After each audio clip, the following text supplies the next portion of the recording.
নাসাই শরীফের 406 নম্বর হাদিস। এক সাহাবা মাঠে গোসল করতেছে, মাঠে।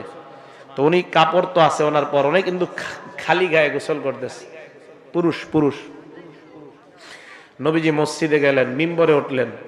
সাহাবারা কয় ঘটনা কি, আজকে নবীজি হঠাৎ মিম্বরে উঠলেন?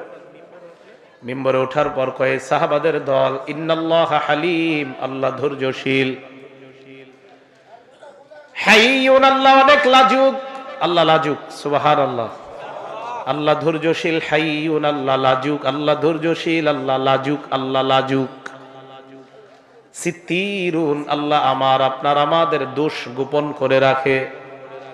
এক হাদিসে আসছে, কিয়ামতের ময়দানে এক বান্দাকে আল্লাহ বলবে আমার সামনে আসো। বান্দাকে নেওয়ার পর আল্লাহ পর্দা ফালায় দিবে, কোটি কোটি মানুষ ওই পাশে, বান্দা আর আল্লাহ পর্দার আড়ালে। তাকে বলবে তারিফু জাম্বা কাযা ওয়া কাযা, এই